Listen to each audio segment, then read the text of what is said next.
Hey guys, happy Tuesday, and we're doing our overhead pressing strength. So we are gonna be starting with strict press for sets of 3. All right, we did this last week as well, so you're using that number to kind of guide you.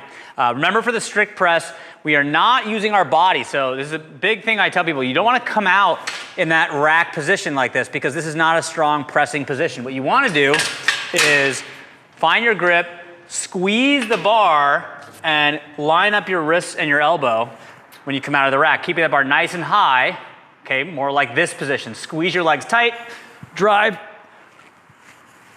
okay? You don't wanna come down here and rest in between, because when it gets heavy, you get tired, it's hard to get it out of the hole, right? So first one, nice tall drive,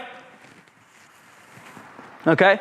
And work and really consciously focus on keeping those knees locked, belly tight. There's a little bit of a drive that you can get there, but try not to lean back too much, and definitely try to avoid using the legs, okay? So we're gonna do this to start. This will be a good warm up, get our arms tired, and then we're gonna go into the push jerk, okay? We've been doing this the last couple weeks. So main thing here now is to use the legs as much as possible to drive that bar up. And now we wanna come out in that rack position. So it's a little different as we come out of the rack. I'm still squeezing the bar as much as I can, but now my elbows are gonna be more forward, and the weight is gonna be resting on my shoulders as I come out, right? The feet start into the hips, all right? Chest tall, dip, drive, catch, and stand, all right? So that one actually gotten forward a little bit on me, okay? So when you're warming up, take your time. I always work on pausing in the catch just to feel that balance. So dip, drive, there we go, stand, and then I'm done, okay?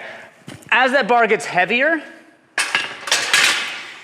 part of this skill is taking that bar from overhead and bringing it back down to catch it on the shoulders again. We see a lot of people bring it down and they catch it in their hands. This is really tiring, it's extra work. Just trying to receive the bar, head out of the way, catching the bar on the shoulders, reset, and do your next rep, okay? This requires a lot of mobility in the shoulder, so make sure you warm up properly, but that's gonna be our strength for today. Our workout will include the barbell, okay? Bring the barbell to the ground. And what we're gonna be doing is biking. It'll be descending, so going down in calories per round. And then we're gonna be doing power cleans, going down in reps per round, and then 50 double unders at the end of each round, okay? So bike is pretty straightforward. Remember, always adjust the calories on the bike as needed to keep some intensity, all right? The power cleans are meant to be heavy, so you can't do touch and go. So it's gonna be heavy enough that you're gonna be doing 1 rep at a time. You set up, tall chest, and it's so heavy, you're gonna have to drop it and reset. I say, just think none of these are a gimme. So always focus on nice tall chest, pull that bar slow past the knee, explode, and catch, and stand, okay? So again, so none of these are a gimme. You gotta really focus, really be aggressive. Coming off the bike, you're gonna be tired. And then from this movement, we're gonna go into double unders, okay? So the classic number of double unders is 50 double unders per round. For the best athletes, they're trying to hit this unbroken. So if you're new to double unders, you're just trying to learn to get comfortable with these consecutive reps. So we say, number 1 step for everybody is good singles, nice and slow.